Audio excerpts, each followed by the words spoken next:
After that, our senior member and advisor, Mr. Moinak Roy, CFC, London Borough of Brent, Lewisham and Southwark, will start off with the evening with a brief introduction.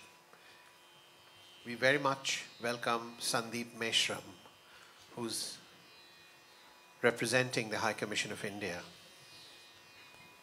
And today's program is his program as much as our program. We have been known to each other for nearly the last 22 years. So we'll just wait for a few more people to come. I think they're trickling in. And Moyukjit Chakraborty to please start the recital. The singers are requested to now take their positions.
Moinak Roy starts the evening, ladies and gentlemen.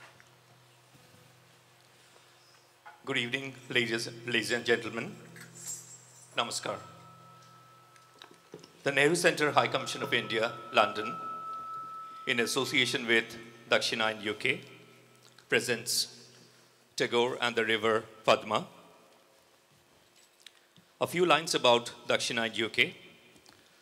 Dakshina UK is the cultural wing of London Durgotsav Committee and also the UK chapter of Dakshini Kolkata, a music institution. Under the most able guidance of Dr. Ananda Gupta, an eye surgeon by profession and a legendary Rabindra Sangeet singer, exclusively practicing and upholding Tagore music as a pure and high form of art in the United Kingdom, and imbibing and spreading a love for it in the hearts of people, especially in the face of diverse influences, remains till date the expressed ideology of Dakshina in UK. About today's event, the event Tagore and the River Padma emphasizes the deep-rooted connection between Tagore and the River Padma and how his literary genius illuminated while staying by the bank of the Padma River at Shilaidaho, Kushtia, now Bangladesh, where he was sent by his father to supervise their zamindari estates.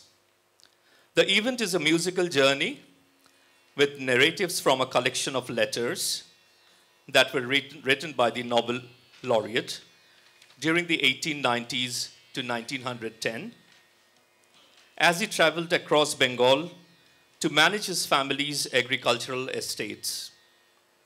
Traveling in his houseboat up and down the Padma River and its many tributaries, Tagore vividly captures the breathtaking imagery of the Bengali countryside and the reticent grace of the day-to-day village life. Sometimes humorous, sometimes poignant, the settings in these letters formed the backdrop of many of his poems and plays.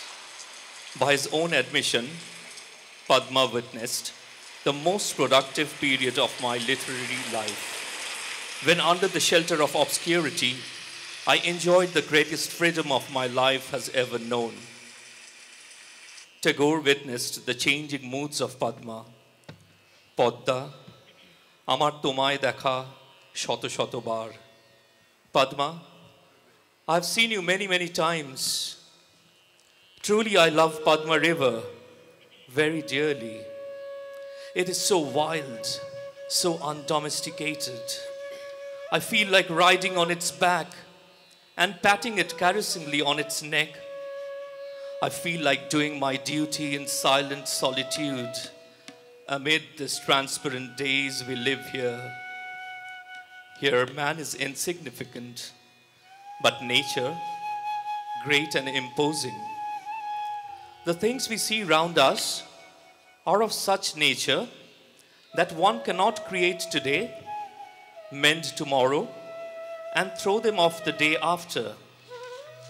These things stand permanent amidst birth and death, action and inaction, change and changelessness. I have had my invitation to this world's festival, and thus my life has been blessed. My eyes have seen and my ears have heard. It was my part at this feast to play upon my instrument, and I have done all I could. Now I ask, has the time come at last when I may go in and see thy face and offer thee my silent salutation? Padma নদীর সাথে গুরুদেবের যে অপূর্ব বন্ধন ছিল, সেটি তার জন্মদিনের জন্য আমরা আপনাদের কাছে নিয়ে এসেছি।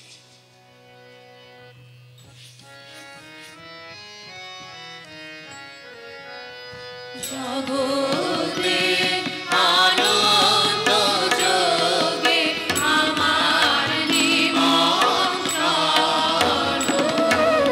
জগতে আনন্দ যোগে আমার নিমন্ত্রণ,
The water loses its beauty when it ceases to be defined by banks and spreads out into a monotonous vagueness.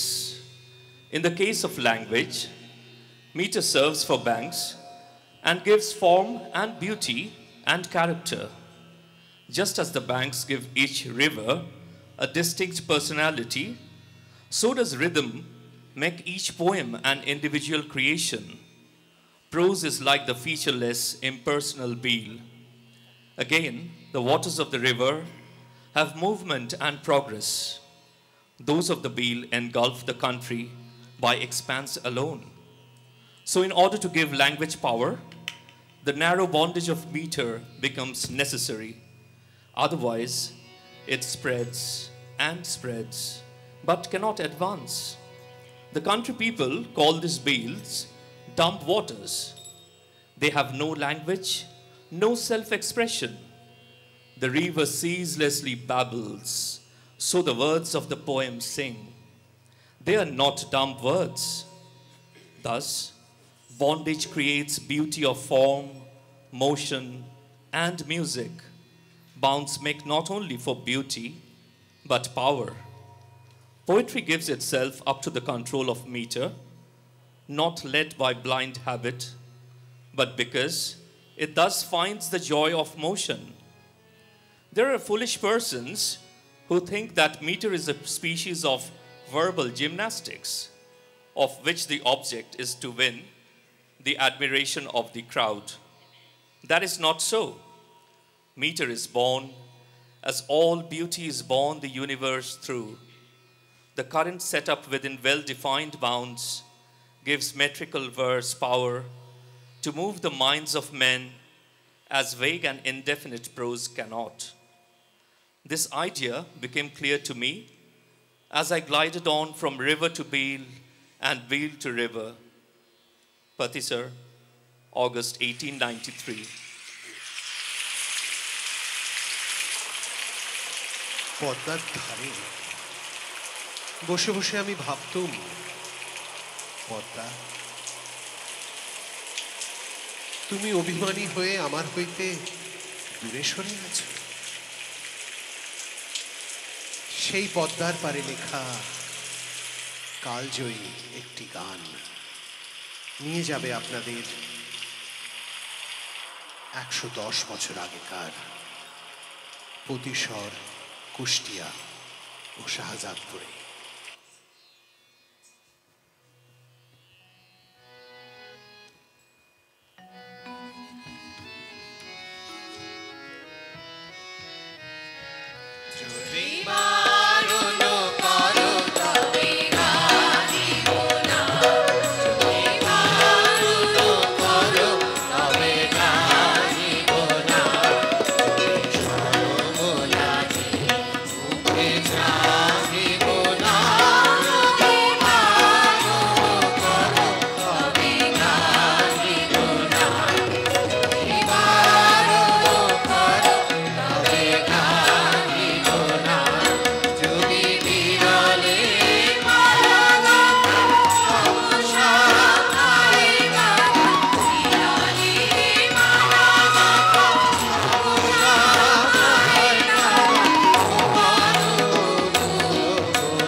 The Padma River. চিঠিগুলো Rabindranath পড়ছে বা লিখছে। আমাদের লাল পাঞ্জাবিতে হলো রবীন্দ্রনাথ এবং ডান দিকে দেখবেন ইন্দিরা দেবী এবং রথীন্দ্রনাথ ঠাকুর। চিঠিগুলো সবই চিঠিতে লেখা, and the letters are being read by the characters who've come alive. Thank you, ladies and gentlemen. The Padma River is rising daily. What I could see yesterday only from the upper deck, I can now see from my cabin windows. Every morning I awake to find my field of vision growing larger and larger. Not long since, only the treetops near those distant villages used to appear like dark green clouds. Today, the whole of the wood is visible. Land and water are gradually approaching each other like two bashful lovers. The limit of their shyness has nearly been reached. Their arms will soon be round each other's necks. I shall enjoy my trip along this brimful river at the height of the rains. Shilaidaho, July 1893. বৃষ্টি বহে অবিশ্রাম পদ্মার পারে boat ভীষণভাবে দুলছিল সেদিন রাত্রে অনায়াসে আমি লিখে ফেললাম তুমি তাই তো নিচে এসেছো ত্রিভুবনেশ্বর আমার প্রেম যদি না থাকতো তোমাকে পাওয়াই যেত না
Today, I've been drifting all day on the Padma's course, sitting alone, silent, on both sides of the river, the villages, the landing ghats, the fields of crops present ever shifting scenes, and the boat drifts. The fishermen catch fish, the waters murmur ceaselessly and as though in affection. But in the evening, the vast spread out mass of waters falls still, like a tired child falling asleep, and all the stars wake and gaze at me from the unbounded sky above my head. As I view all these changing pictures, the stream of imagination flows on and on its two banks, like the distant scenes by the river. New desires are painted. Shilaidaho, April 1892. সেদিন রাত্রে আমার ঘুম এলো না। I sat for a long time. I composed a song, but I knew not what tune to put on it. I'm the beggar of new music, my Lord. Your blessing stands like a lock of hair and a bunch of flowers on the Prayoshi's forehead.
The unsheltered sea heaves and blanches into foam.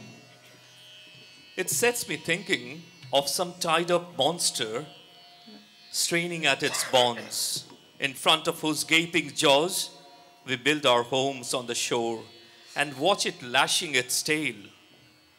What immense strength, with waves swelling like the muscles of a giant.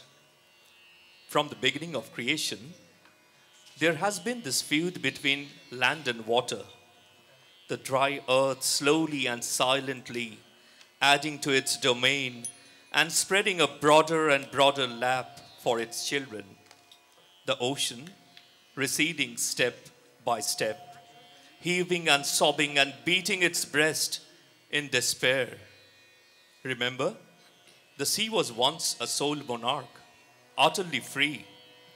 Land rose from its womb, usurped its throne, and ever since the maddened old creature wails and laments continually, like King Lear, exposed to the fury of the elements.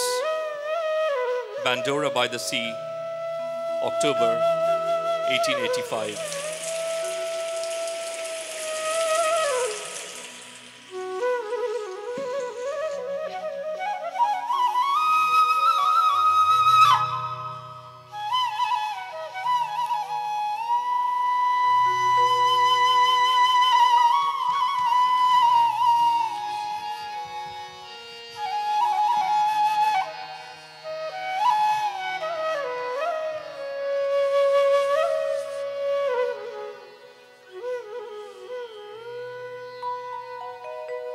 হৃদয়ের কুল ভেসে যায় সজনী উথলে নয়ন ভারে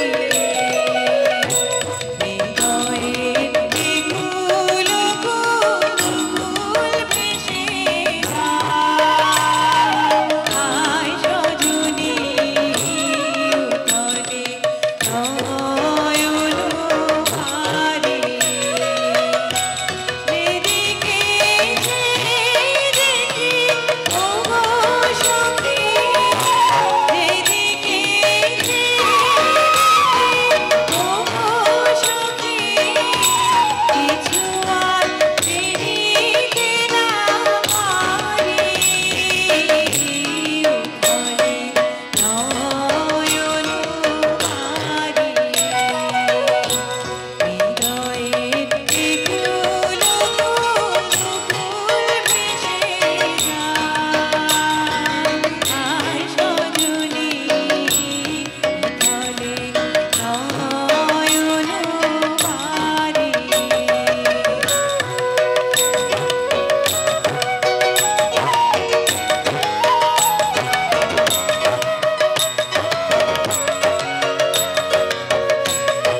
houseboat is moored to a sandbank on the further side of the river Padma. A vast expanse of sand stretches away out of sight on every side, with here and there a streak as of water running across, though sometimes what gleams like water is only sand, not a village, not a human being, not a tree, not a blade of grass. The only breaks in the monotonous whiteness are gaping cracks, which in places show the layer of moist, black clay underneath. Looking towards the east, there is endless blue above, endless white beneath, sky empty, earth empty too, the emptiness below, hard and barren, that over it arched and ethereal, one could hardly find elsewhere such a picture of stark desolation. But on turning to the west, there is water, the currentless bend of the river, fringed with its high bank, up to which spread the village groves with cottages peeping through, all like an enchanting dream in the evening light. I say the evening light because in the evening we wander out, and so that aspect is impressed on my mind. Shilaidaho, 1888. আমার ভাঙা পথের রাঙা ধুলায় পড়েছে কার পায়ের চিহ্ন, ভাঙা পথের রাঙা ধুলায় পড়েছে কার পায়ের চিহ্ন,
জীবন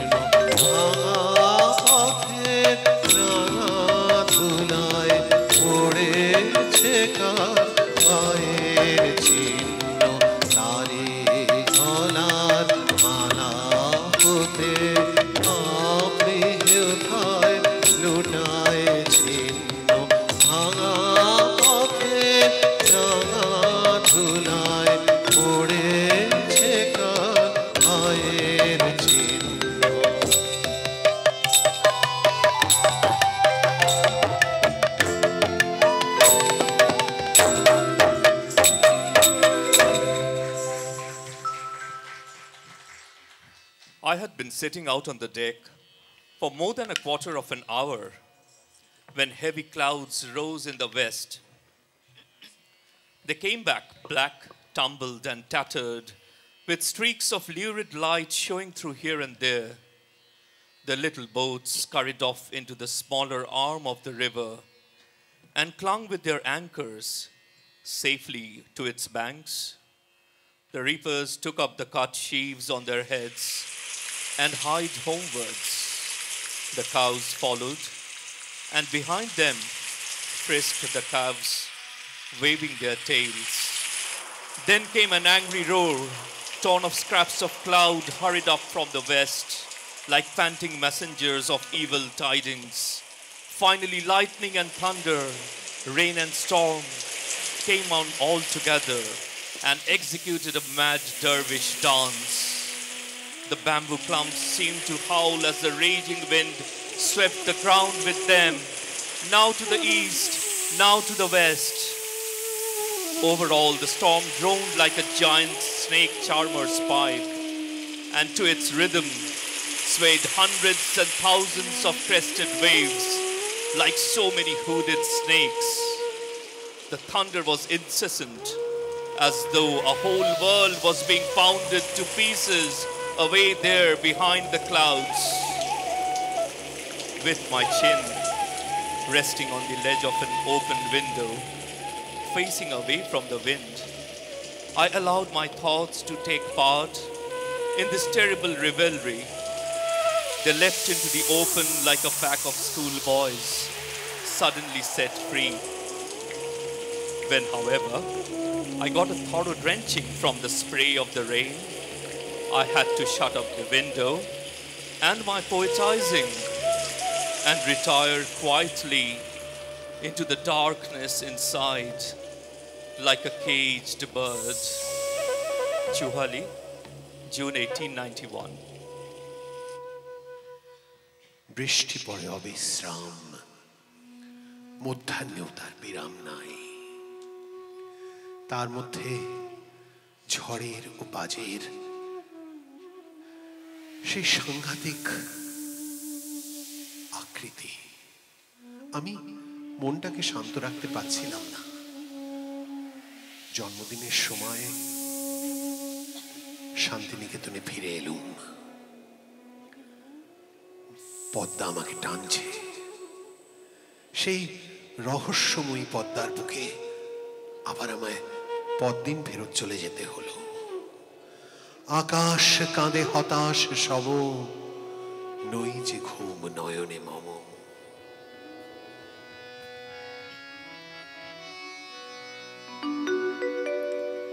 আজি ঝড়ের রাতে তোমার অভিশাপ,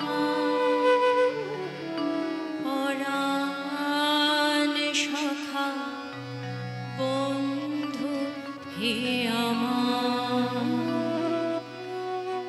আজি ঝড়ের রাতে তোমার অভিশাপ, পরাণ সখা বন্ধু হে আমার।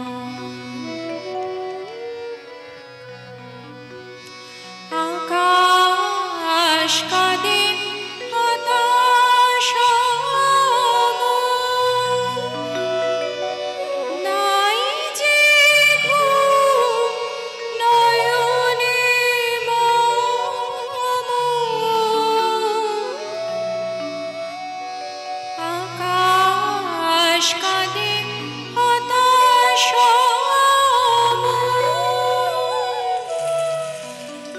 নাই যে ঘুম নয়নে মম। দুয়ার খুলি হে প্রিয়তম, চাই যে বারে বার, পরাণ সখা বন্ধু হে আমার। আজি ঝড়ে